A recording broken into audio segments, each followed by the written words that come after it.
함께 보실 말씀 누가복음 11장 1절부터 4절 말씀입니다. 예수께서 한 곳에서 기도하시고 마치심에 제자 중 하나가 여짜오되 주여 요한이 자기 제자들에게 기도를 가르친 것 같이 우리에게도 가르쳐 주옵소서. 예수께서 이르시되 너희는 기도할 때에 이렇게 하라. 아버지여 이름이 거룩히 여김을 받으시오며 나라가 임하시오며 우리에게 날마다 일용할 양식을 주시옵고 우리가 우리에게 죄 지은 모든 사람을 용서하오니 우리 죄도 사하여 주시옵고 우리를 시험에 들게 하시 마시옵소서 하라. 아멘. 복된 눈을 가진 제자의 기도라는 제목으로 오늘 말씀 함께 보도록 하겠습니다. 오늘부터 누가복음 11장 말씀이 시작되는데요. 10장에서는 고난 받으시기까지 자비를 베푸시는 메시아 예수님을 드디어 인식하게 된 제자들의 모습을 보여줍니다. 그리고 그들이 예수님이 전하시는 하나님의 나라를 이해하기 시작했음을 예수님께서 그래서 그들의 눈이 복되다라고 하시면서 크게 기뻐하셨음을 우리는 본문을 통해서 봤습니다. 하나님의 나라는 세상에 지혜롭고 슬기롭다고 여기는 자들에게는 감추어져 있고 어린아이들에게는 드러나 있다라고 말씀하셨죠. 그 이후에 오늘 본문입니다. 예수님께서 제자들의 요청에 기도를 가르쳐 주시는 장면이죠. 이 기도는 우리가 주기도문이라고 잘 알고 있습니다. 누가복음 11장 여기에는 좀 짧게 나와 있고 우리가 외우는 주기도문은 마태복음 6장에 나타나 있죠. 마태복음 6장 산상수 말씀 가운데에 예수님께서 기도를 설명하시는 부분입니다. 제가 오늘 설교를 준비하면서 설교 본문이 어렵거나 이러지는 않았는데 힘들었던 거는 뭐냐면 본문을 어디까지 설교해야 되는가가 사실 설교를 준비하면서도 계속 고민되었습니다.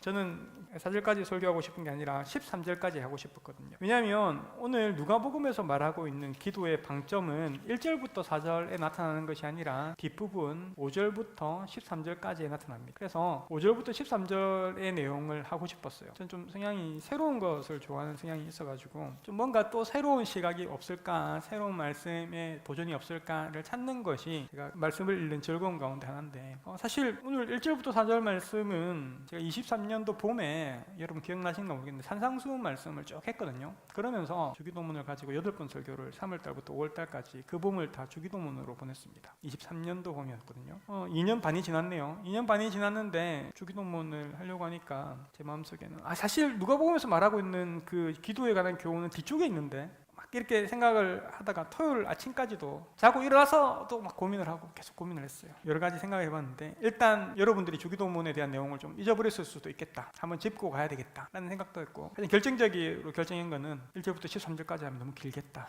설교가 1시간이 넘을 수도 있겠다. 그래서 오늘은 그냥 1절부터 4절까지만 하고 다음 주에 5절부터 13절 누가복음에서 말하고 있는 그 기도가 무엇인지는 다음 주에 좀 생각해 봐야 되겠다 라는 생각을 가지게 됐습니다.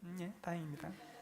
여러분 기도가 뭐라고 생각합니까? 기도는 어떤 의미가 있습니까? 사실 기도는 당장에 뭔가 일어나는 생산적인 것은 아닌 것 같아요. 그죠? 제가 목사가 생산적이냐 생산적이지 않냐를 가지고 고민한 적이 있거든요. 목사라는 이 직분이 생산적일까 생산적이지 않을까 가지고 고민해 본 적이 있습니다. 근데 저만 고민한 게 아니라 어떤 야구 감독 중에 한 명이 야구 선수들한테 모아놓고 그렇게 이야기했대요. 야구 선수가 볼펜을 한 자루라도 만들기를 하냐, 뭐가 생산적이냐, 팬들의 사랑 때문에 너희가 돈을 그렇게 많이 받는 거 아니냐라고 이렇게. 그래서 너네가 먹고 사는 게 팬들의 사랑 때문에 그런 거 아니냐라고 이야기를 했대요. 여러분 기도도 생각해보면 생산적인 일이 아닌 것 같아요. 그냥 봉사 같은 일은 굉장히 실질적이고 생산적으로 뭔가가 드러나죠. 봉사를 하고 섬길 때는. 그죠? 그리고 예배나 성경 공부도 그렇습니다. 당장에 하나님께서 내게 말씀하시는 것을 들을 수 있고 또 은혜를 누릴 수 있죠. 하지만 기도는 그렇지 않다고 느낄 때가 많습니다. 물론 기도가 생산적이지 않다라고 하는 것은 아닙니다. 기도의 깊은 곳에 가서 하나님께서 동역하시는 것을 하나님의 일하심을 본다면 그건 굉장히 생산적인 일이 될 수 있죠. 더 큰 생산적인 일이 될 수 있습니다. 하지만 우리의 느낌상 기도는 하루 안 해도, 기도는 이틀 안 해도, 기도는 한 주 안 해도 표가 안 나는 것 같아요. 기도는 자꾸만 뒤로 미뤄집니다. 또 기도에 관한 인식이 우리 안에 잘못되어 있기 때문에 그럴 수도 있습니다. 왜냐하면 기도는요, 기독교 안에만 있는 게 아니라, 기도는 우리의 신앙 안에만 있는 게 아니라 다른 종교에도 있는 것처럼 느끼기 때문에 기도가 무엇인지를 우리는 신앙을 가지고 배우는 게 아니라 기도는 이런 거야 라고 하는 생각들을 미리 가지고 있기 때문에 그렇습니다. 기도하면 딱 생각나는 것은 지성임은 감천이다 라는 것이죠.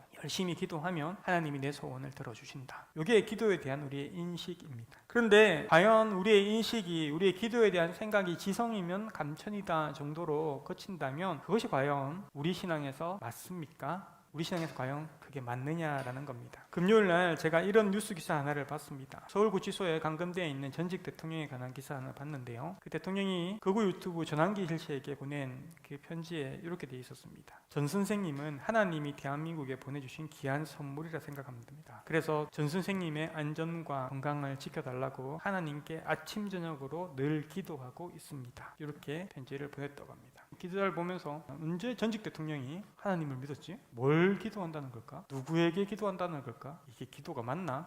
라는 생각을 했습니다. 여러분, 물론 자신의 지지 세력이 지금 극우 성향을 가지고 있는 사람들이, 극우 기독교인들이 가장 열렬하게 포기하지 않고 자기를 지지하기 때문에, 그리고 유튜브 전환기 비롯해서 많은 수의 자기를 지지하는 사람들이 기독교인이기 때문에 그런 표현을 했을 거라는 생각도 합니다. 어쩌면 정말 구치소에서 의지할 것이 없어서 열심히 아침 저녁으로 기도하고 있을 수도 있겠다. 성경책을 앞에 놔두고 그 앞에서 무릎 꿇고 열심히 기도하고 있을 수도 있겠다라는 생각도 듭니다. 여러분, 그런데 그런 기도가 하나님께 올바로 드려지는 기도가 맞을까요? 하나님, 예수님 이름을 갖다 붙이면 그런 기도가 하나님 받으시는 기도가 맞을까요?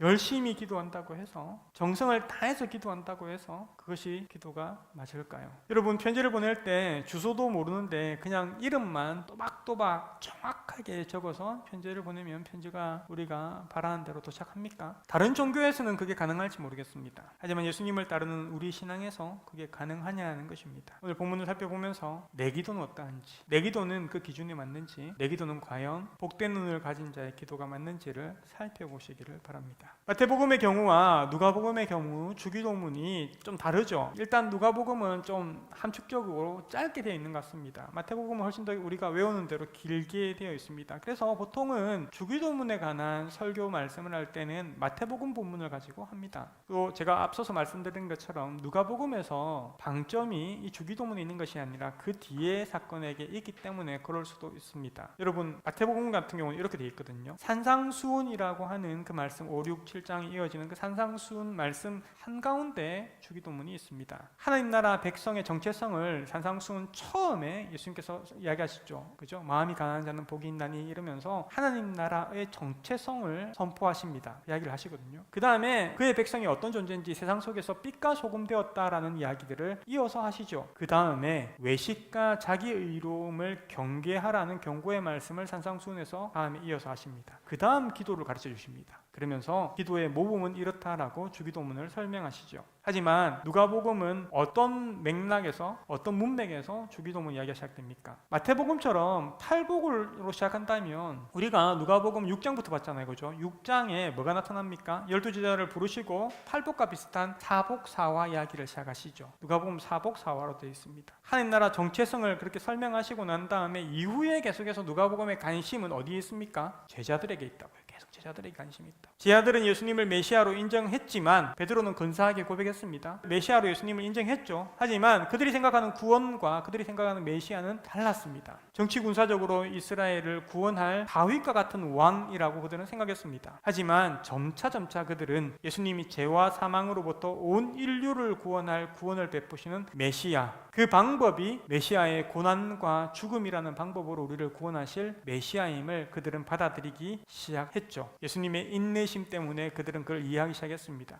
예수님의 한결같으심 때문에, 예수님 뒤로 물러나지 않으셨잖아요. 그죠? 한결같으시기 때문에 제자들은 점차 그것을 이해하게 됐죠. 저는 결정적인 사건이 70명의 제자들을 파송했던 사건이라 생각하거든요. 전도행을 통해서 제자들은 하나님 나라를 직접 경험하게 되고 제자들의 눈이 바뀌어졌습니다. 예수님 그것 때문에 너무 기뻐하셔가지고 예수님은 그 기쁨을 표현하는 장면이 나타나죠. 여러분, 이번 주에 전도행 팀이 우리 교회 화수목금 있다 갔습니다. 아이들이 초등학교, 중학교 아이들이 여기다가 텐트를 치고 또 안방에서 자고 뭐 이러면서 지냈습니다. 제가 전도행을 정말 많이 했거든요. 젊었을 때. 근데 제가 제 안에 전도행이 뭐였을까? 그 젊은 날에 많이 다녔던 그 전도행이 무엇이었을까를 생각해 봤습니다. 왜 제자들이 예수님이 끝없는 가르침 가운데, 그리고 마지막 사건이 전도행 이후에 그들이 달라졌기 때문에 예수님은 기뻐하고 계셨을까를 생각해 봤습니다. 제 아들 입장에서는요, 전도연이 이런 의미였을 것 같아요. 예수님을 관찰하고 있었잖아. 예수님을 자기들이 관찰하고 있었어요. 예수님 어떻게 살아가시는지, 무슨 말씀을 전하시는지. 근데 전도연은요, 뭐가 되냐면 자기가 작은 예수가 돼가지고 예수님처럼 말씀을 전하고 예수님처럼 병자를 고치고 섬겨야 되는 일을 직접 하는 거잖아. 두 명씩 흩어져가지고. 두 명씩 흩어지면요, 서로 의지할 관계는 되지만 두 명씩 흩어지면 뒤로 한 발짝 물러나 있을 수는 없어요. 그렇지 않습니까? 둘이 다 뭔가를 해야 돼. 관찰할 수 있는 입장이 아니에요. 제 친구 잘하는가? 뭔가 해야 되는 입장이야. 전도행이 가지고 있는 가장 큰 유익은요, 전도행은 많은 숫자가 갈 필요 없습니다. 전도행은 한 6명에서 8명, 많으면 10명 정도 가죠. 뒤로 물러날 수 없어요. 자기가 작은 예수가 되어서 직접 뭔가를 해야 됩니다. 그러니까 보이는 겁니다. 그러니까 이해가 되는 거예요. 그러니까 알게 되는 겁니다. 그래서 그들이 자기 중심성에서 벗어나서 예수님을 제대로 보기 시작했고 하나님 나라를 이해하는 새로운 시각과 가치관을 가지게 된 거죠. 누가복음에서는 유일하게 이때 예수님이 기뻐했다라고 기록하고 있습니다. 구원은 예수님의 십자가와 부활의 의미를 깨닫는 것입니다. 내가 성공하거나 단지 내가 평안을 누리는 것을 가지고 구원이라고 성경에서 말하지 않습니다. 이 땅에 하나님 나라가 세워지는 것, 자기 중심성의 제약에서 벗어나서 그 하나님 나라의 다스림 안으로 들어가는 것을 구원이라고 계속해서 설명하고 있습니다. 우리의 가치관이 바뀌고 인생의 기준이 예수님을 바라봄으로써 올바로 정렬되는 거죠. 예수님의 십자가 사랑을 이해하고 우리 또한 그 사랑을 하나님과 이웃에게 향해 나타내는 사람이 되는 겁니다. 구원은 이렇듯 본질적으로 전인격적인 변화를 요구하고 그렇게 되어집니다. 여전히 자기 중심성 가운데에 단지 내가 죽어서 천국 가는 거야 라고 생각하고 살아간다면 착각입니다. 착각. 여러분, 복음서의 성경에 마지막에 하나님께서 엄히 경고하시는 말씀 중에 양과 염소, 알곡과 가라지를 구별하시겠다, 그렇게 말씀하시는 걸 꼭 기억하십시오. 불신자와 신자를 구별하시겠다라고 말씀하지 않습니다. 여러분, 자기가 예수 믿는 것처럼 겉으로는 알곡인 것 같이 보이는 사람, 겉으로는 양처럼 보이는 사람인데 그것을 구별하겠다고 하는 겁니다. 늘 우리 안에 내가 가라지가 아닐까? 난 정말 하나님 앞에 순전한 마음으로 하나님을 섬기고 따라가고 있는가? 누가 나를 지적하는 것이 아니라 자기 스스로 하나님 앞에서 엎드려 고백해 봐야 될 문제일 것입니다. 이런 올바른 시각이 제 아들에게 생겨났습니다. 자기 의를 드러내기 위한 율법학자의 교만함도, 마음이 이곳저곳 분주하여 예수님만 온전히 바라보지 못하는 마르다의 사건도 지나가고 바로 오늘 본문이 시작되는 겁니다. 그렇다면 누가복음의 주기도문은 하나님 나라를 제대로 보기 시작한 사람들이 기도가 어떠한가를 보여주는 본문입니다. 어떻게 기도해야 되는가가 중심이 아니라 어떤 눈을 가진 사람들이 기도하는가가 중심이 되어야 됩니다. 누가복음에서는요. 기도가 우리의 소원을 이루기 위한 행위가 아니라 하나님의 소원에 동참하는 것으로 바뀌어짐을 보여주는 사건입니다. 다시 한번 해볼까요? 우리는 기도라고 생각하면 지성이면 감천이야 라고 생각할 때에 뭐가 핵심이냐면 내 소원을 이루어 주신다가 핵심입니다. 그게 기도라고 생각해요, 일반적으로. 그런데 누가복음에서 설명하고 있는 기도는 뭐냐면요, 누가복음에서 예수님의 주기도문에서 보여주고 있는 기도는 뭐냐면 우리의 소원을 이루어 달라고 요구하는 것이 아니라 하나님의 소원을 아뢰고 그 소원에 내가 동참하겠다라고 하는 기도가 되는 겁니다. 이게 누가복음에서 보여주고 있는 주기도문의 모습이라는 겁니다. 목사님, 그렇게 되면 내 소원은 다 무시되고 소홀히 되는 거 아닙니까? 라고 너무 뭔가 섭섭하고, 그러면 왜 신앙생활해? 이렇게 바뀌어질 수 있겠죠. 여러분, 근데 우리가 가치관이 바뀌면요, 내 소원과 아버지의 소원이 점점 같아집니다. 예수님의 소원이 결국에는 내가 바라는 궁극적인 그것을 이루어가는 것이 맞구나라는 것을 이해하게 됩니다. 그게 바뀌어지는 것, 그것을 이해하게 되는 것이 복된 눈을 가지는 것입니다. 가치관이 바뀌는 거죠. 성경에서 요한복음에서는 그것을 다른 말로 거듭났다라고 이야기합니다. 예수님께서 어느 한 곳에서 기도를 마치시자, 어느 곳인지 모르겠고 제자 중 하나가 예수님께 묻습니다. 제자 중 누군지도 모르겠습니다. 12명의 제자인지 70인의 제자인지 알 수도 없습니다. 왜 그렇게 표현하냐면 중요하지 않기 때문에 그렇다고 말씀드렸죠. 말하기를 예수님께 요한이 자기 제자들에게 기도를 가르쳐준 것처럼 제자인 우리에게 기도를 가르쳐달라고 요구합니다. 그래서 예수님께서는 아버지여로 시작되는 이 기도를 가르쳐 주십니다. 마태복음과 다르죠. 마태복음은 하늘에 계신 우리 아버지여라고 길게 그 아버지에 대한 호칭을 길게 합니다. 그죠? 그런데 사실 아빠, 친밀한 아버지, 진짜 우리 아버지를 만나러 갈 때 그렇게 호칭을 길게 합니까? 아빠 아닙니까? 아버지. 그죠? 온유하시고 자상하시며 인자하신 아버지 이렇게 부릅니까? 아니죠. 그냥 아버지, 아빠 이렇게 부르잖아요. 아닙니까? 왜 그렇습니까? 친밀한 관계이기 때문에 그렇죠. 하나님을 두려움의 대상, 무언가 내가 경계해야 될 거리감이 있는 대상으로 요구하는 것이 아니라 복된 눈을 가진 사람들은, 그 비밀을 이제 깨달은 사람들은 아버지를 부를 때 아버지를 친밀하게 부른다는 부른다는 것입니다. 자비를 먼저 베푸신 아버지로 알기 때문에 인식하기 때문에 그렇습니다. 그래서 기도는 제자들의 특권입니다. 기도는 우리 가운데 의무적으로 기도해야 되는데 요즘 기도 너무 많이 했다, 이게 아니라 좀 우리가 가지고 있는 특권이란 거예요. 아버지를 부를 수 있는 특권. 여러분, 하나님의 사랑은 자녀의 자격이나 조건을 요구하지 않습니다. 먼저 주죠. 우리는 사랑받는 자녀라는 겁니다. 어떻게 할 때? 하나님을 아버지로 부를 때, 아버지라고 부를 때. 사실 기도하러 앉아가지고 뭐 할 말 없으면 그냥 아버지 하고 앉아있으면 됩니다. 아버지 하고 아버지 부르면서 앉아있으면 됩니다. 하나님의 사랑을 느끼기 위해서 그 앞에서 아버지를 부르고 있으면 된다는 겁니다. 선한 사마리아인의 비유에서 예수님께서 가르치시는 깊은 의미는, 먼저 자비를 받은 사람은 자비의 눈을 가지게 되고 이웃에게 자비를 베풀 수 있다는 것입니다. 아버지하고 부르면서 하나님께 다가갈 수 있는 사람은 하나님의 사랑 받은 자임을 누리는 사람들이죠. 그 사람들은 결국 자비의 눈을 가지고 이웃을 바라보게 되죠. 내가 구원받기 위해서 누구까지 사랑해야 하느냐, 사랑해야 될 이웃이 누구냐라고 묻지 않습니다. 그렇게 아버지를 부른 뒤에 영적인 시각이 생겨난 제 아들은 가장 먼저 하나님의 나라를 구한다라는 것입니다. 11장 2절이죠. 아버지의 이름이 거룩히 여김을 받으시오며 아버지 이 땅에 나라가 임하시옵소서. 이렇게 기도하죠. 여기서 뭐 설교 다른 데도 많이 들었죠. 이름은 그냥 그 전인격적인 존재다, 뭐 이렇게 설명하죠. 제가 오늘 말씀드리고 싶은 것은, 사실 우리 시대는 그렇게 이름이 이 시대만큼 뭐 중요한 느낌은 아닌 것 같아요. 우리 이름 말고도 자기를 나타내는 것들이 많잖아요. 예를 들어 뭐가 있습니까? 카카오톡 프로필, 뭐 닉네임, 아이디, 주민번호, 이런 것들이 다 나를 나타내고 있는 것들이죠. 이 시대는 이름밖에 없었을 겁니다. 누구의 아들, 아니면 어느 마을의 누구, 나사렛 예수, 이런 식으로, 그죠? 이름밖에 없었을 겁니다. 그 이름이라고 하는 것은 그 존재 전체를 나타내죠. 제가 본문을 보면서 예전에 이런 생각들을 해봤습니다. 사실 피조물이 하나님의 이름을 함부로 여기고 그냥 업신여긴다고 해서 하나님의 거룩함이 1이라도 손상이 입을까요? 우리가 하나님의 거룩함에 대해서 업신여긴다고 해서 하나님의 거룩함이 조금이라도 손상을 입을까요? 아니요, 그렇지 않습니다. 안 입어요. 우리가 다 하나님을 부인하고 하나님을 업신여긴다고 해서 하나님의 이름이 손상을 입지는 않습니다. 그런데 십계명에도 있잖아요, 그죠? 하나님의 이름을 거룩하게 여기라는 것이 있습니다, 그죠? 그리고 주기도문에도 있네요. 왜 그렇게 하냐는 겁니다. 하나님께서 왜 그 기도를 하냐고 하는 겁니다. 그리고 이 기도를 하는 우리의 마음은 어떨까요? 하나님의 이름이 함부로 여김받으면 내가 하나님 사랑하기 때문에, 내가 우리 하나님의 사랑을 알기 때문에, 우리 하나님 어떤 존귀한 분인지 거룩한 분인지 내가 깨달았기 때문에 그게 너무 가슴 아프고 싫겠죠. 그게 너무 싫잖아요. 그렇게 여김받으실 분이 아니잖아요. 그렇게 이타적으로 사랑하시는 분이신데, 그죠? 그게 막 싫잖아요. 내가 누군가 존경하는 사람, 내가 누군가 존경하는 그분에 대해서 함부로 여김을 받는 것이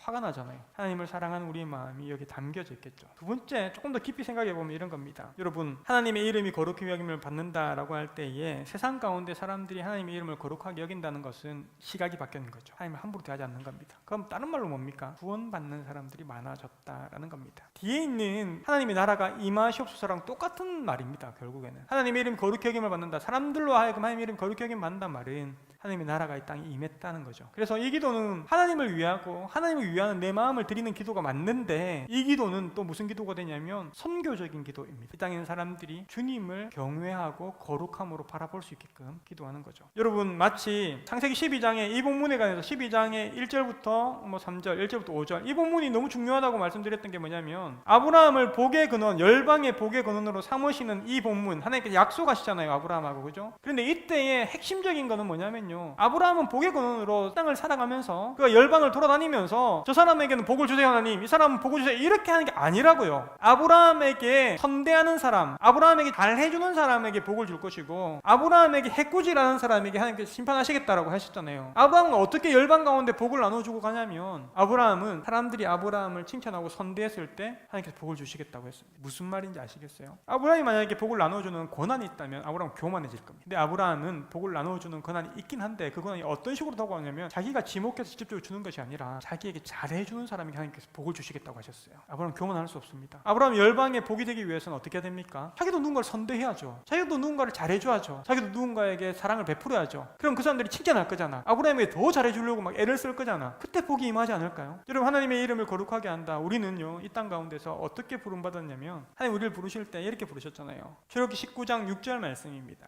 함께 읽어볼까요? 시작. 너희가 내게 대하여 제사장 나라가 되며 거룩한 백성이 되리라. 너는 이 말을 이스라엘 자손에게 전할지어다. 시내산에서 모세를 부르시고 이제 출애굽한 이스라엘 백성과 언약을 맺는 장면입니다. 우리 이 본문도 봤죠. 출애굽기 20장 본문은 너무 중요한 본문입니다. 그래서 하나님께 언약을 맺는 본문이잖아요, 그죠? 여기서 모세에게 이렇게 이야기합니다. 내가 너희를 출애굽에서 종살이하던 너희를 불러내었어. 이제 가나안으로 들어가서 새로운 나라 내 백성이 될 거야. 약속을 하자. 나는 너희에게 어떤 나라가 되게 할 거냐면 이런 나라가 되게 할 거야. 제사장 나라가 되게 할 것이고 거룩한 백성이 되게 할 것이다. 여러분, 이게 두 가지 의미죠. 하나님 나라, 하나님 백성의 정체성을 이야기합니다. 두 가지로. 제사장 나라입니다. 거룩한 백성이죠. 제사장 나라는 뭡니까? 제사장은 뭡니까? 이스라엘은 모든 열방 나라들을 하나님께로 인도하는, 그들의 죄를 하나님께 고백하고 하나님과 그들의 관계를 화해시키는 역할을 하는 제사장이다, 이 말입니다. 거룩한 백성은 뭡니까? 구별되어진 백성입니다. 다른 가치관으로 살아가는 사람들입니다. 세상과 똑같은 욕망으로 살아가는 사람들이 아니라 다른 가치관에 끌려서 살아가는 구별된 백성을 거룩한 백성이라고 하는 겁니다. 이렇게 삼아줄게. 너희는 이런 백성이 될 거야. 약속할래? 라고 하나님께 말씀하시는 거죠. 신약 성경에 보면 교회를 향해서 베드로가 똑같은 이야기를 합니다. 볼까요? 베드로서 2장 9절입니다. 함께 읽겠습니다. 시작. 그러나 너희는 택하신 족속이요 왕같은 제사장들이요 거룩한 나라요 그의 소유가 된 백성이니 이는 너희를 어두운 데서 불러내어 그의 기이한 빛에 들어가게 하신 이의 아름다운 덕을 선포하게 하려 하심이라. 교회의 정체성 또한 똑같습니다. 우리 두 가지를 기억해야 되는데 거룩한 백성 그리고 제사장입니다. 여러분, 그러면 교회가 이 땅에서, 교회인 내가 이 땅에서, 교회인 우리 공동체가 이 땅에서 해야 될 일은 두 가지죠. 하나는 뭡니까? 구별되어서 세상 가운데 살아가는 것, 다른 가치관, 복된 눈을 가지고 세상을 살아가는 것, 선하고 아름답게 세상을 살아가는 것, 이거 맞죠? 구별된 백성들. 그것만 있고 우리가 하나님과 세상을 연결하고 복음을 전해야 되는 제사장 나라의 역할들은 소홀히 할 수 있습니까? 같이 가야죠. 반대로 전도는 열심히 해. 뭔가 열심히 하는 것 같아. 그런데 우리가 구별된 백성, 다른 가치관을 가지고 살아가는 것은 함부로 소홀히 하는 것, 그때 선한 열매들이 맺히겠습니까? 아니요. 이건 같이 가야 되는 겁니다. 우리 공동체가 과연 균형이 맞는지 우리 생각해 볼 필요가 있습니다. 우리끼리는 착한 것 같아요. 우리끼리는 선한 것 같아요. 우리끼리는 다른 가치관으로 살려고 하는 것 같아요. 근데 우리는 우리의 삶 가운데서 주의 복음을 가지고 제사장으로 살아가고 있냐는 것입니다. 여러분, 하나님 나라가 임하게 해달라, 주의 이름이 거룩히 여김을 받게 해달라는 것은 세상 가운데서 이러한 의미가 있는 것입니다. 그것은 하나님을 위한 기도인과 동시에 내가 이렇게 살겠습니다라는 기도이고, 그것은 내 소원을 아렘 이전에 하나님의 소원, 땅에 있는 우리 구원받아야 될 사람들에 대한 안타까움을 나타내는 기도이기도 합니다. 이것은 하나님 사랑과 이웃 사랑에 대한 표현이죠. 이것이 먼저 일어납니다. 어떤 사람들이요? 가치관이 바뀌어서 복된 눈을 가진 제자들은 이 기도가 먼저 엎드려서 되어집니다. 아버지를 불렀으면 됐어요. 아버지가 우리 모든 필요를 아실 거니까요. 아버지를 부르면 됐어요. 그 다음 나오는 기도는 뭐였냐면 하나님의 이름과 하나님의 나라를 구하는 기도였습니다. 그리고 다음 기도는 11장 3절에 우리에게 날마다 일용할 양식을 주옵시고 라는 기도입니다. 우리의 필요를 하나님 의지한다는 기도이죠. 제가 이걸 가지고 설교했던 거 여러분 기억나죠? 이 본문을 가지고. 안 납니까? 됐다 세게 했는데 그때 설교를 막 열흘 내게 했던 것 같은데. 왜냐하면 은근히 이 본문이 가지고 있는 뒤끝이 있거든요. 의미가 있어요. 이 장치들을 여러 개 만들었잖아. 하나님 앞에 드디어 우리의 소원, 우리의 물질적인 필요, 우리의 이 땅에서의 성공, 이 땅에서의 뭔가를 강구할 수 있는 기도가 나왔어 라고 하는데, 그것이 100일치 양식, 한 달치 양식을 말하는 것이 아니라 일용할 양식, 하루치 양식이라는 겁니다. 하루치 양식. 그런데 오늘 누가복음에는요, 날마다 일용할 양식을 주옵시고 이렇게 되어 있어요. 마태복음은 어떻게 되어 있습니까? 오늘 우리에게 일용할 양식을 주옵시고. 오늘이라 적혔고요. 누가복음 날마다라고 적혔습니다. 다른 단어가 적혔거든요. 제자는요, 날마다 하나님을 의지하는 사람입니다. 날마다 하나님이 필요하다고 고백하는 사람이에요. 그런데 제가 이 본문을 이렇게 해석했잖아요. 그냥 이 기도를 공동체가 같이 해서, 예수님이 가르쳐준 기도니까 공동체가 같이 고백하잖아요. 함께 기도합시다. 주기도문 합시다. 우리에게 일용할 양식을 주옵시고 라고 기도하는데, 옆에는 지금 이틀째 못 먹어 배가 꼬르륵 소리가 나고 있어. 근데 나는 하나님께서 하루치 양식 조금 더 주셨어. 여러분, 하루치 양식 조금 더 줬는데 내가 열심히 일해가지고 번 것 같아. 근데 우리가 이 기도를 드리면 이게 누가 준 것이 되는 겁니까? 하나님 공급하신 게 됐다고 내가 고백했던 거잖아. 하루치 양식만 달라고 했는데 나에게 달라고 고백한 게 아니라 우리에게 라고 되어 있습니다. 우리에게. 근데 내 옆에 있는 형제는 어제도 못 먹고 그제도 못 먹었대. 나한테는 1.4일치 양식이 있어. 그럼 어떻게 하란 말입니까? 이 기도를 드리는 사람들은 그들에게 주란 겁니다. 공동체가 함께 이 기도를 드리면서 내 것이라고 꽁쳐둘 수 있을까요? 숨겨둘 수 있을까요? 그게 하나님 앞에 떳떳할까요? 그냥 내가 한 끼 굶고 말지.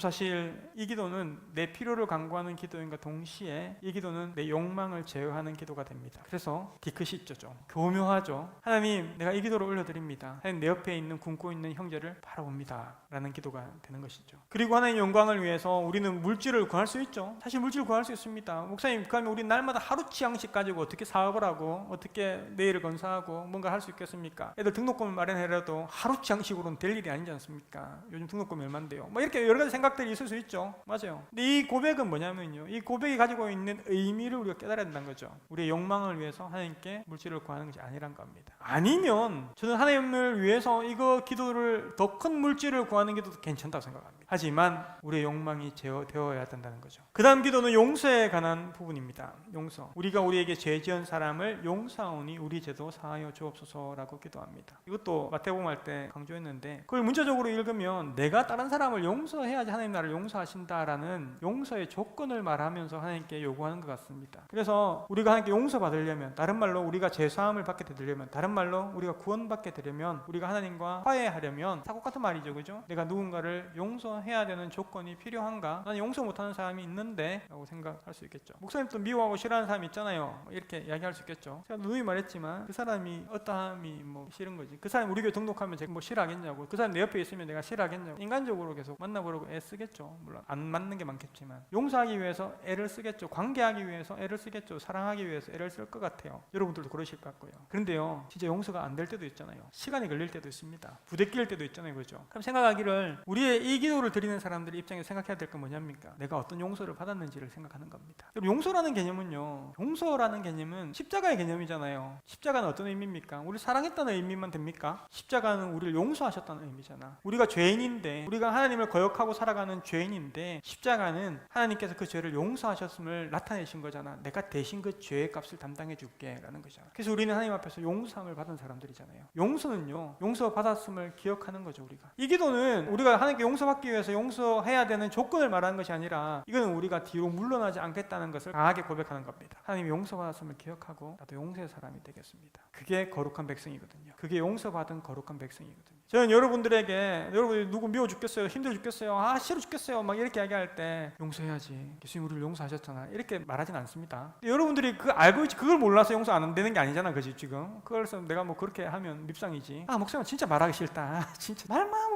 그거 모르나 뭐 이렇게 생각이 들잖아요, 그죠? 그 말하진 않겠죠. 뭐 일단 저는 같이 욕을 해줄 마음이 많습니다. 우와, 그랬다고? 진짜 말도 안 되네 막 하면서 씩씩거리면서 같이 욕을 해줄 마음이 있습니다. 같이 욕하고 나면 좀 마음이 수그러드니까요, 그죠? 그 다음 어떻게 됩니까? 그 다음 기다려줘야 되는 거죠. 그 사람 용서할 수 있을 때까지 기다려줘야 되는 겁니다. 여러분 뭐 눈치채는가 모르겠지만, 난 설교는 세게 하되 개인적으로 만났을 때는 살살 말하자, 이게 제 철칙 중에 하나인데, 세게 할 말은 설교 때 하면 된다. 그러면 뭐 나한테만 꼭 한 말이 아니겠지 뭐 이렇게 생각하면서 피해갈 수 있잖아, 그죠? 근데 만나서 세게 말해버리면 얼마나 불편할까요? 저랑 관계가. 안 그래도 좁은 교회에서 피할 데도 없는데, 기둥기 이런 자리도 별로 없는데, 그죠? 얼마나 불편할까? 여러분, 용서하는 데 있어서 기계적으로 하나님 우리에게 용서하라고 말씀하시지 않으실 겁니다. 그렇게 되어지지 않잖아요. 우리가 한 기다려주십니다. 결국 어떻게 해요? 그 사람이 용서할 만한 사람이야를 설명하시는 게 아닙니다. 하나님은 그 방법 완치하세요. 내가 너를 어떻게 용서했는지를 생각하게끔 하시고, 우리가 어떤 용서를 받았는지를 기억하게끔 하는 겁니다. 사실 우리는 죄인의 공동체잖아요. 사실 우리는 못난 사람들의 공동체이지 않습니까? 그 공동체가 하나 될 수 있는 방법은 뭡니까? 용서함, 용납함이죠. 그 사람의 허물과 그 사람의 약함을 내가 용납해줘야 되죠. 그때 우리는 하나님의 나라를 이루어갈 수 있는 거죠. 제가 예전에 설교할 때 이런 이야기 했습니다. 어느 날 생각해보니까 어떤 사람의 캐릭터가, 이 사람은 어떤 캐릭터일까를 생각해보면 처음 생각나는 거는 그 사람의 캐릭터 중에 약점이 먼저 생각이 나더라고요. 왜냐면 그게 나한테 처음에 느껴졌어. 그래요. 이 사람은 이런 모습이 있네, 이게 딱 생각이 나요. 그런데 물론 그 사람의 강점도 생각할 수 있습니다, 캐릭터를 생각할 때. 근데 먼저 내한테 딱 다가오는 거는 어떤 사람의 약점인 것 같아요. 이 사람은 이런 사람이지. 그런데 여러분, 우리가 서로를 향해서 처음에 내가 딱 관계할 때 부딪히고 부대끼고 느껴지는 가장 거는요, 그 사람의 친절함과 선함도 느껴지지만 나중에 잔상이 딱 남아있는 거는 그 사람에게 뭔가 좀 불편했던 것들, 그 사람의 그 특이한 어떤 캐릭터, 뭐 이게 느껴집니다. 우리는 원래 그렇거든요. 그런데 그때 중요한 건 뭡니까? 용납함입니다. 용납함. 그 사람의 그 캐릭터를 내가 인정하고 용납해낼 수 있느냐라는 거죠. 이게 교회를 이루어가는 방법입니다. 우리는 용납해낼 때 그 사람의 변화를 도울 수도 있고, 그 사람의 성장을 함께 도울 수도 있는 겁니다. 그거 하라는 겁니다.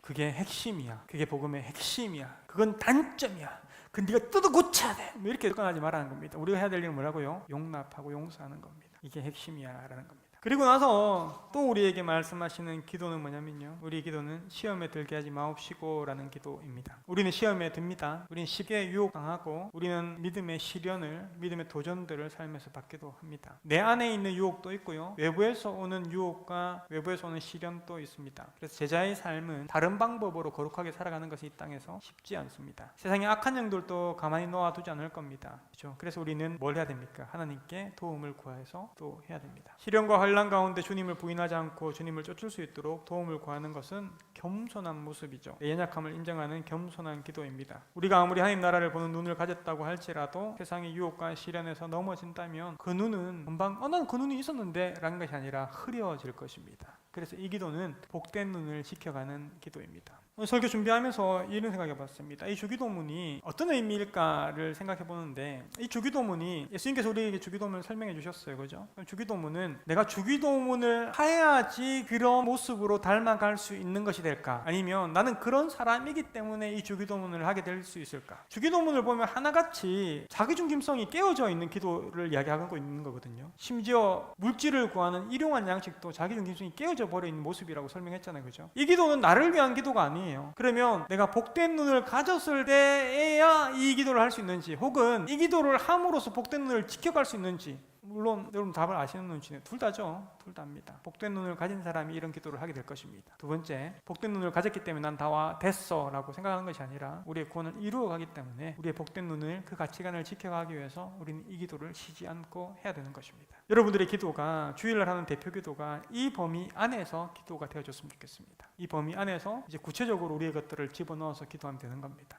사랑하는 여러분, 주님께서 가르쳐 주신 기도의 내용을 살펴봤습니다. 이 기도에는 자기중심성이 사라집니다. 하나님 향해서, 이웃을 향해서 내 안팎의 시험을 이겨내도록 하나님 의지하는 기도가 되는 것입니다. 우리가 복된 눈을 가지고 살아가려면 기도는 호흡이 되어야 합니다. 왜 이 시점에 누가는 기도를 말하고 있을까요? 제자가 세상에서 예수님의 가치관을 가지고 살기 위해서 세상의 소리에 귀를 닫고 하나님의 음성에 귀를 기울여야 하기 때문에 그렇습니다. 우리에게 말하는 것이 많은 세상이죠. 우리에게 끊임없이 쉬지 않고 말하는 세상입니다. 수많은 가치관이 우리에게 도전하는 세상입니다. 중독도 많은 세상이죠. 이곳 가운데서 잠시 멈춰서서 이 기도를 올려드려야 됩니다. 주기도문의 기도를 우리가 하나님께 올려드려야 되는 겁니다. 그때에 하나님의 도우심을 경험하게 될 것입니다. 그때에 하나님과 깊은 관계 가운데 들어가는 자녀의 특권을 여러분들은 누리며 살아가게 될 것입니다. 기도는 특권이기 때문에 그렇습니다. 또한 기도는 훈련입니다. 복된 눈을 가지는 방편으로 우리에게 설명하고 있다는 것입니다. 사랑하는 여러분, 호흡하지 않고 살 수 없습니다. 잘못된 것을 잘못된 방법으로 잘못된 것을 막 들이키면서 그렇게 숨쉬며 살아갈 수도 없습니다. 올바른 기도를 올려드려야 됩니다. 하나님 원하시는 기도, 땅에 떨어지는 기도 말고 하나님께서 받으시는 기도를 올려드려야 됩니다. 성령 안에서 참된 것을 구하며 복음을 구하며 살아가야 됩니다. 우리 성도들이 그냥 기도해야 되겠다라고 다짐하는 것이 아니라 좀 구체적으로 좀 생각했으면 좋겠어요. 어느 시간에는 꼭 기도를 해야 되겠다, 어떻게 했을 때는 꼭 기도해야 되겠다 라는 것들이 있었으면 좋겠습니다. 구별되어진 시간을 만들었으면 좋겠습니다. 예를 들어서 필제 같은 경우에는 내 농장에 처음 들어가면 내가 처음에 5분은 앉아서 하나님 앞에 감사의 기도를 하고 하루를 시작해야 되겠다. 자기의 어떤 행동에 있어서 처음 뭔가를 했을 때, 그 부모들이 예배당 처음 나왔을 때 앉아서 기도를 잠깐 하고 아무리 바빠도 하잖아요. 그죠? 자녀들이 보고 있으면서 예배당에 가면 하나님 앞에 먼저 인사드리고 기도하는 거구나를 배우는 거죠. 우리 삶 가운데 기도는 호흡처럼 계속 되어져야 됩니다. 그때의 기도가 호흡이 되고 그 호흡이 우리를 살릴 것입니다. 우리는 숨 쉬는 것을 기억하면서 오늘 숨 쉬어야 돼, 지금 숨 쉬어야 돼 이렇게 안 하고 삽니다. 여러분, 기도가 자연스럽게 여러분 호흡이 되어서 아버지의 이름을 부르며 그 친밀한 가운데 살아가는 저와 여러분 되시기를, 구별하여서 기도하여서 하나님의 깊은 것을 하나님께 구하며 주의 마음을 흡족해 하는 기도를 올려드리는 저와 여러분 되기를 주의 이름으로 축원드립니다. 아멘. 오늘 함께